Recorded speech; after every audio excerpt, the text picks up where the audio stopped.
সালামু আলাইকুম ভাই। ওয়ালাইকুম সালাম। কি কই আনছিল আপনারা সৌদি আরব? আরে ভাই আর কোয়েন না, এত সুন্দর কথা কইতাছে।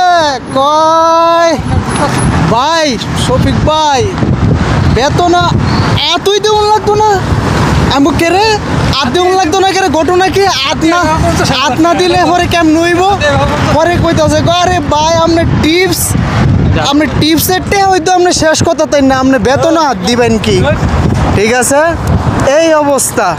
পরে আমি কইতে এত ভালোই হইব 50,000 টাকা যদি আমি কামাই তারি 50,000 উঠবো পড়বো, আমি কইতে এত ভালোই হইছে।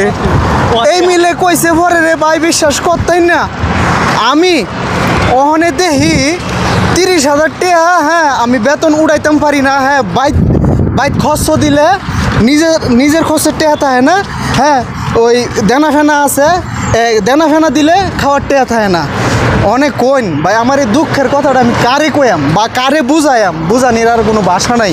এত সুন্দর কইরা কথা, কি মধুকের বেতন হাতই দেউন লাগতো না। আমি কই খুব মনে পড়ে আমার ওই কথাটা এখন প্রত্যেকটা সেকেন্ডে প্রত্যেকটা সময় আমার মনে পড়ে যে বেতন হাত দেউন লাগতো না, ঠিকই চারটিখানি কথা নি।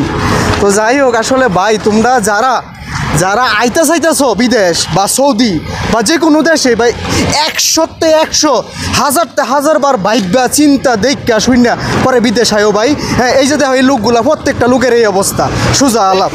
তো আমার যদি কথার মধ্যে কোনো ভুল থাকে বা আমার কথার মধ্যে যদি কোনো মনে করো যে আমি ভালো বলছি, তাহলে কথাটা মেসেজ হিসাবে তোমরা নিয়ে নিও, আর আমার জন্য দোয়া করো আমি যেন আরও ভালো ভালো তোমাদেরকে ভিডিও দিতে পারি, উপহার। ঠিক আছে, তো আল্লাহ হাফেজ।